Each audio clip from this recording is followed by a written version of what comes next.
வணக்கம். புதுச்சேரி மாநிலத்தில் கொரோனாவை கட்டுப்படுத்த அனைவரும் முகக்கவசம் அணியுங்கள். சானிடைசர் பயன்படுத்துவது மட்டுமல்லாமல் அனைவரும் சமூக இடைவெளியும் கடைபிடியுங்கள். நம்மை நாமே இந்த நோயிலிருந்து பாதுகாத்துக் கொள்ள தடுப்பூசி ஒன்றே தலையாய தேர்வு. இன்றைய முக்கிய செய்திகள். புதுச்சேரியில் 1ஆம் வகுப்பு முதல் 8ஆம் வகுப்பு வரை உள்ள மாணவர்களுக்கு நவம்பர் மாதம் முதல் வாரத்தில் பள்ளிகள் திறக்கப்படும். கவர்னர் தமிழிசை சவுந்தரராஜன் தகவல்.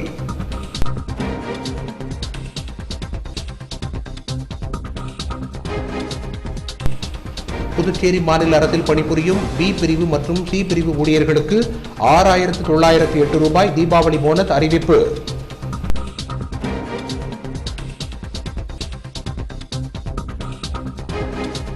புதுச்சேரியில் பிரபல ரவுடி பாம் ரவி மற்றும் அவருடன் சென்ற நபர் பட்டப்பகலில் மர்ம நபர்களால் வெடிகுண்டு வீசியும் அரிவாளால் வெட்டியும் படுகொலை. போலீசார் தீவிர விசாரணை.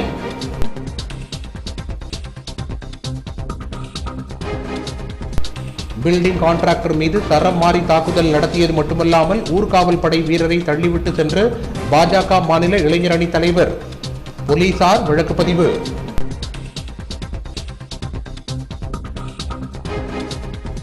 இரண்டு பேருந்துகளுக்கு இடையே சிக்கி கை குழந்தையுடன் மயிரிழையில் உயிர் தப்பிய தம்பதிகள். சிசிடிவி காட்சிகள் வெளியாகி பெரும் பரபரப்பு.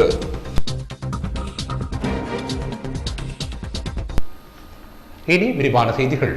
புதுச்சேரி மாநிலத்தில் 1ஆம் வகுப்பு முதல் 8ஆம் வகுப்பு வரையிலான பயிலும் மாணவ மாணவிகளுக்கு வருகிற நவம்பர் மாதம் முதல் வாரத்தில் பள்ளிகள் திறக்கப்படும் என கவர்னர் தமிழிசை சவுந்தரராஜன் தெரிவித்துள்ளார்.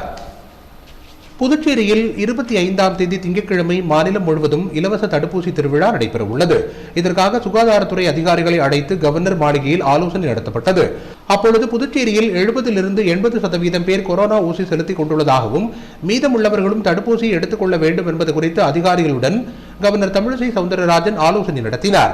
பின்னர் செய்தியாளர்களை சந்தித்த அவர், புதுச்சேரியில் 25ஆம் தேதி திங்கட்கிழமை மாநிலம் முழுவதும் கொரோனா தடுப்பூசி திருவிழா நடைபெற உள்ளதாகவும் இதில் முதல் தவணை ஊசி செலுத்திக் கொள்ளாதவர்கள் தாமாக முன்வந்து தடுப்பூசி செலுத்திக் கொள்ள வேண்டும் என்றும் 2வது தவணை செலுத்தாதவர்களும் தடுப்பூசி செலுத்திக் கொள்ள வேண்டும் என்றும் அறிவுறுத்தினார். தொடர்ந்து பேசிய அவர், 1ஆம் வகுப்பு முதல் 8ஆம் வகுப்பு வரை உள்ள மாணவர்களுக்கு நவம்பர் மாதம் முதல் வாரத்தில் பள்ளிகள் திறக்கப்படும் என்றும் தற்போது புதுச்சேரியில் 80% பேர் தடுப்பூசி செலுத்திக் கொண்டுள்ளார்கள் என்றும் 25ஆம் தேதி திங்கட்கிழமை நடைபெற உள்ள தடுப்பூசி திருவிழாவில் 1 லட்சம் பேருக்கு தடுப்பூசிகள் செலுத்த அரசு முயற்சிகள் மேற்கொண்டு வருவதாகவும் கவர்னர் தமிழிசை சவுந்தரராஜன் தெரிவித்தார். புதுச்சேரி மாநில அரசில் பணிபுரியும் பி பிரிவு மற்றும் சி பிரிவு ஊழியர்களுக்கு 6,908 ரூபாய் தீபாவளி போனஸ் அறிவிக்கப்பட்டுள்ளது. புதுச்சேரியில் உள்ளாட்சி தேர்தல் நன்னடத்தை விதிகள் திரும்ப பெற்றுக் கொள்ளப்பட்டதை தொடர்ந்து மத்திய அரசு ஊழியர்களுக்கான போனஸ் குறித்து மத்திய நிதி அமைச்சகத்தின் செலவீனங்கள் துறை ஒரு அரசாணையை வெளியிட்டுள்ளது. அதில் மத்திய அரசு ஊழியர்களுக்கு கடந்த நிதி ஆண்டுக்கான இடைக்கால போனஸ் வழங்க ஒப்புதல் அளிக்கப்பட்டிருப்பதாக தெரிவிக்கப்பட்டுள்ளது. கடந்த மார்ச் மாதம் 31ஆம் தேதி இப்படி பணியில் இருந்தவர்கள், கடந்த நிதியாண்டில் குறைந்தபட்சம் 6 மாதங்கள் தொடர்ந்து பணியில் இருந்தவர்கள் ஆகியோருக்கு இடைக்கால போனஸ் வழங்கப்படும். போனஸ் கணக்கிடுவதற்கான உச்சவரம்பு 7,000 ரூபாயாக நிர்ணயிக்கப்பட்டுள்ளது. இதனை அடுத்து தீபாவளி பண்டிகையை முன்னிட்டு புதுச்சேரி மாநில அரசில் பணிபுரியும் பிரிவு பி மற்றும் சி ஊழியர்களுக்கு 2020-21ஆம் ஆண்டுக்கான போனஸ் வழங்க நடவடிக்கை எடுக்க நிதித்துறைக்கு உத்தரவிடப்பட்டது. இதன் மூலம் பிரிவு பி மற்றும் சி ஊழியர்களுக்கு போனஸ் ஆக 6,908 ரூபாய் மற்றும் முழு நேர தற்காலிக ஊழியர்களுக்கு 1,184 ரூபாயும் வழங்கப்படும் என நிதித்துறை சார்பு செயலர் கோவிந்தராஜன் தனது உத்தரவில் தெரிவித்துள்ளார். இதன் மூலம் அரசு ஊழியர்கள் மற்றும் முழு நேர தற்காலிக ஊழியர்கள் 26,000 பேர் பயனடைவார்கள். இதன் காரணமாக புதுச்சேரி அரசுக்கு சுமார் 18 கோடி ரூபாய் கூடுதல் செலவாகும்.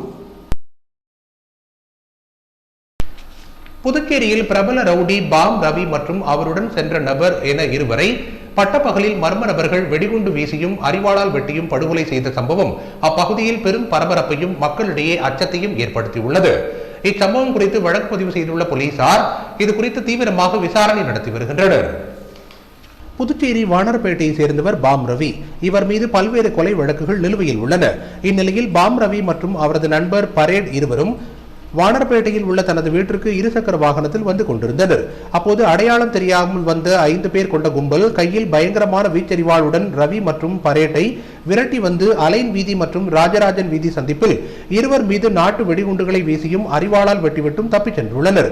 தகவல் அறிந்து சம்பவ இடத்திற்கு வந்த போலீசார் இருவரையும் புதுச்சேரி அரசு மருத்துவமனைக்கு கொண்டு சென்றனர். இருவரையும் பரிசோதித்த மருத்துவர்கள் ரவி மற்றும் பரேட் ஆகிய இருவரும் ஏற்கனவே இறந்துவிட்டதாக உறுதி செய்தனர். இதனைத் தொடர்ந்து இருவரது உடல்களையும் உடற்கூறாய்விற்காக கொண்டு சென்றனர். பொதுமக்கள் நடமாட்டம் அதிகமாக இருக்கும் இடத்தில் பட்டப்பகலில் நடந்த இந்த இரட்டை கொலை அப்பகுதியில் மிகுந்த பரபரப்பையும் அப்பகுதி மக்களிடையே அச்சத்தையும் ஏற்படுத்தியுள்ளது. சம்பவ இடத்திற்கு விரைந்து வந்த காவல்துறை உயர் அதிகாரிகள் அப்பகுதியில் உள்ள கண்காணிப்பு கேமரா காட்சிகளை கொண்டு கொலையாளிகளை வலைவீசி தேடி வருகின்றனர்.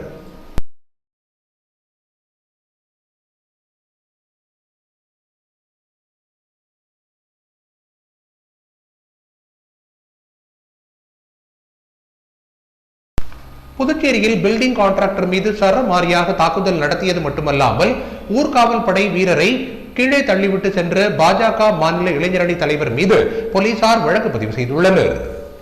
புதுச்சேரி முதலியார்பேட்டை உப்பளம் அம்பேத்கர் சாலையை சேர்ந்தவர் பில்டிங் கான்ட்ராக்டர் மாணிக்கம். 100 அடி சாலை ஜெயமூர்த்தி ராஜா நகர் பகுதியில் மாணிக்கம் நின்று கொண்டிருந்தார்.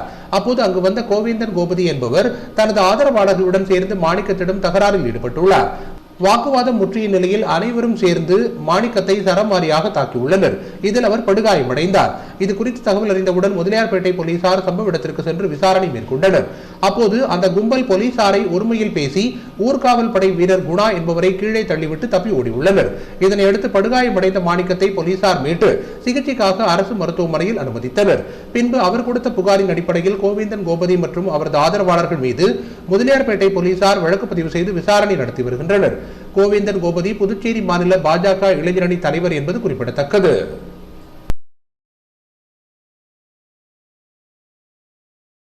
புதுச்சேரி மாநிலத்தில் கடந்த 24 மணி நேரத்தில் மொத்தம் 61 நபர்களுக்கு கொரோனா நோய் தொற்று உறுதி செய்யப்பட்டுள்ளது.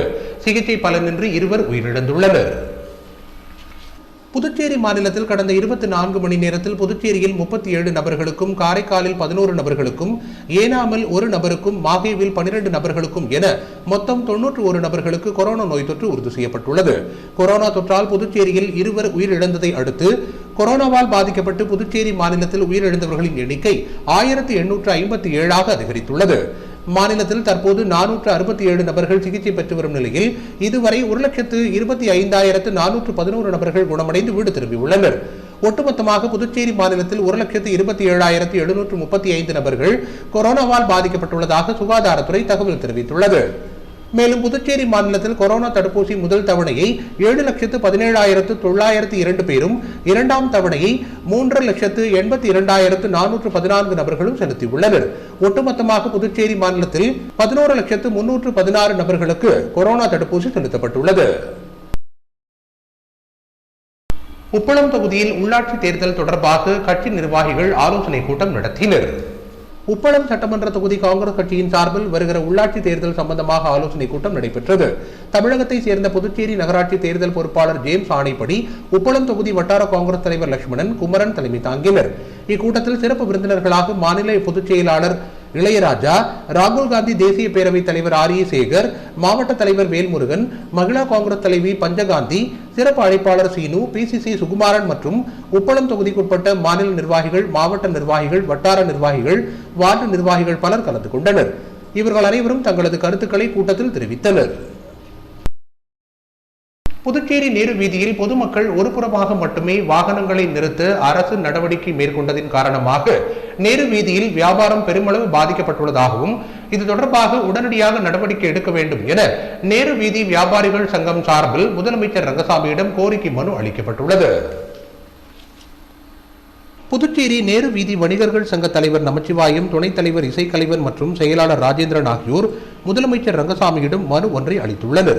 அந்த மனுவில் புதுச்சேரி மக்களால் தேர்ந்தெடுக்கப்பட்ட அரசு புதுச்சேரி வணிகர்களின் நலனுக்கு எதிராக உள்ள எந்த நடவடிக்கையும் தடுக்க வேண்டும் என்றும், தற்போது நேரு வீதியில் ஒரு பக்கமாக ஒரு வரிசையை மட்டுமே இருசக்கர வாகனங்கள் நிறுத்த ஏற்பாடு செய்யப்பட்டுள்ளதாகவும், இதனால் நேரு வீதிக்கு வரும் வாடிக்கையாளர்களுக்கு வாகனங்களை நிறுத்த போதிய இடவசதி இல்லாத காரணத்தினால் அவர்களுக்கு தேவையான பொருட்களை வாங்க மற்ற பக்கம் உள்ள கடைகளுக்கு சென்று விடுவதாகவும், இதனால் பகல் நேரங்களில் நேரு வீதி வெறிச்சோடி கிடப்பதோடு நாளுக்கு நாள் வியாபாரம் பெருமளவில் அளவில் பாதிப்படைந்து வருவதாக குறிப்பிட்டுள்ளனர்.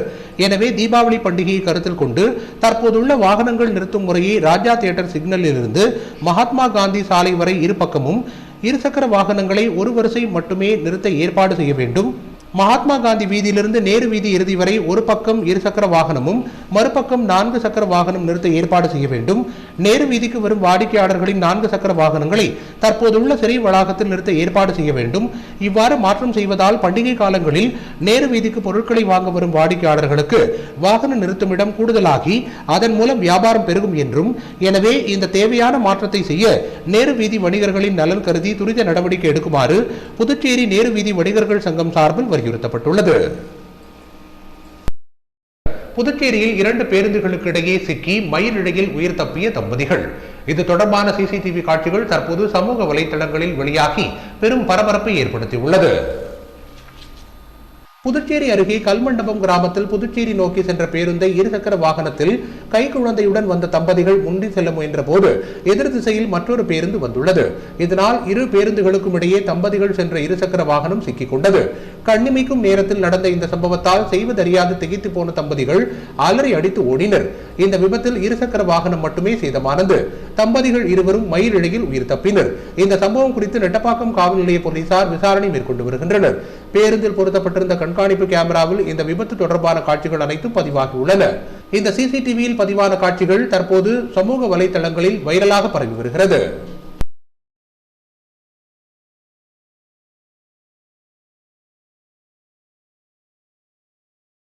வில்லியனூர் ஸ்ரீ காமாட்சி உடனுரை ஸ்ரீ கங்கை வராக நதீஸ்வரர் ஆலயத்தின் சார்பில் சங்கராபரணி ஆற்றங்கரையில் நடைபெற்ற கங்கா ஆரத்தி விழாவில் 100க்கும் மேற்பட்ட பெண்கள் கலந்து கொண்டு விளக்குகளை ஏற்றி ஆற்றில் விட்டனர். வில்லியனூர் பகுதியில் உள்ள சங்கராபரணி ஆற்றின் கரையோரம் அமைந்துள்ளது ஸ்ரீ காமாட்சி உடனுரை ஸ்ரீ கங்கை வராக நதீஸ்வரர் தேவஸ்தானம்.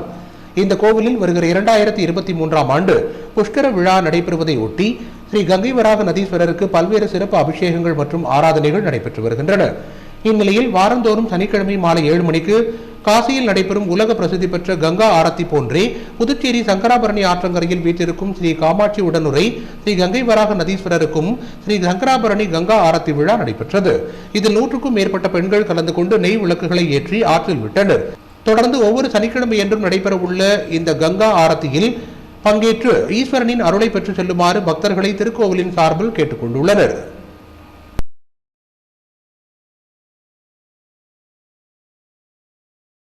புதுச்சேரி மொழியியல் பண்பாட்டு ஆராய்ச்சி நிறுவனத்தில் நடைபெற்ற புதுச்சேரியின் அடையாளங்கள் எனும் தலைப்பிலான நூல் வெளியீட்டு விழாவில் ஏராளமான தமிழறிஞர்கள், தமிழ் ஆர்வலர்கள் பங்கேற்றனர். லாஸ்பேட்டை பகுதியில் உள்ள மொழியியல் பண்பாட்டு ஆராய்ச்சி நிறுவனத்தில் முனைவர் ராமதாஸ் எழுதிய புதுச்சேரியின் அடையாளங்கள் என்ற தலைப்பிலான நூல் வெளியீட்டு விழா நடைபெற்றது. இவ்விழாவில் அருட்தந்தை அந்தோணிசாமி அடிகள் தலைமை தாங்கினார். நிகழ்ச்சியில் புலவர் அருணகிரி, பேராசிரியர் ஆரோக்கியநாதன், ராமானுஜம் ஆகியோர் நூலினை அறிமுகப்படுத்தி உரை நிகழ்த்தினர். நூலாசிரியர் ராமதாஸ் ஏற்புரையாற்றினார். இந்நிகழ்ச்சியில் தமிழறிஞர்கள், கவிஞர்கள் உட்பட பலர் கலந்து கொண்டு சிறப்பித்தனர். மங்கலம் தொகுதி காங்கிரஸ் செயலாளர் ரகுபதியின் பிறந்த நாளை ஒட்டி அவரது வீட்டிற்கு நேரில் சென்று முன்னாள் அரசு கொறடா அனந்தராமன் அவருக்கு சால்வை அணிவித்து பிறந்தநாள் வாழ்த்துக்களை தெரிவித்தார். மங்கலம் தொகுதி மணக்குப்பம் காங்கிரஸ் செயலாளர் ரகுபதி தனது பிறந்த நாளை அவருடைய இல்லத்தில் கேக் வெட்டி இனிப்புகள் கொடுத்து சிறப்பாக கொண்டாடினார். இந்த நிகழ்ச்சியில் முன்னாள் அரசு கொறடா அனந்தராமன் பிறந்தநாள் கொண்டாடிய ரகுபதியின் வீட்டிற்கு நேரில் சென்று ரகுபதிக்கு சால்வை அணிவித்து வாழ்த்து தெரிவித்தார். தொடர்ந்து குழந்தைகள் காப்பக இல்லத்தில் அன்னதானம் வழங்கப்பட்டது. இந்நிகழ்ச்சியில் ஏராளமான கட்சி நிர்வாகிகள் மற்றும் ஊர் பொதுமக்கள் திரளாக கலந்து கொண்டனர். புதுச்சேரியில் தொடங்கிய மாநில அளவிலான கபடி போட்டியை சட்டப்பேரவைத் தலைவர் செல்வம் தொடங்கி வைத்தார். யூனியன் பிரதேச புதுச்சேரி கபடி சங்கம் சார்பில் 47வது மாநில அளவிலான கபடி போட்டி இந்திரா காந்தி விளையாட்டு அரங்க மைதானத்தில் தொடங்கியது. பெண்களுக்கான கபடி போட்டியில் புதுச்சேரி மாநிலத்திலிருந்து பல்வேறு பகுதிகளில் இருந்து 20க்கும் மேற்பட்ட அணிகள் பங்கேற்றன. லீக் ஆட்டம் முறையில் நடைபெறும் இந்த மாநில அளவிலான கபடி போட்டியில் வெற்றி பெறும் அணிகளுக்கு ஓம் அங்காளம்மன் கோப்பை என்ற விருது வழங்கப்பட உள்ளது.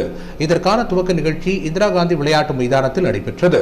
இதில் சிறப்பு விருந்தினராக கலந்து கொண்ட சட்டப்பேரவைத் தலைவர் செல்வம் மாநில அளவிலான கபடி போட்டியை தொடங்கி வைத்தார். இதில் கபடி சங்க நிர்வாகிகள் பலர் கலந்து கொண்டனர்.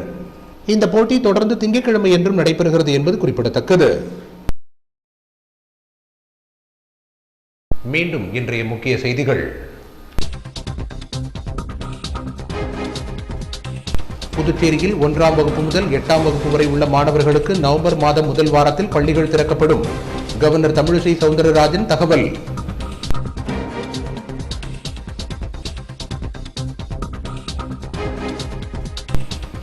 புதுச்சேரி மாநில அரசில் பணிபுரியும் பி பிரிவு மற்றும் சி பிரிவு ஊழியர்களுக்கு 6,908 ரூபாய் தீபாவளி போனஸ் அறிவிப்பு.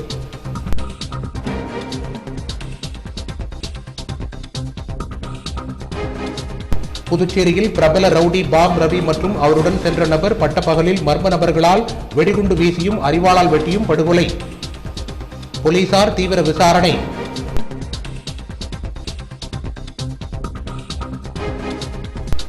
பில்டிங் கான்ட்ராக்டர் மீது சரம் மாறி தாக்குதல் நடத்தியது மட்டுமல்லாமல் ஊர்காவல் படை வீரரை தள்ளிவிட்டு சென்று பாஜக மாநில இளைஞர் அணி தலைவர். போலீசார் வழக்கு பதிவு.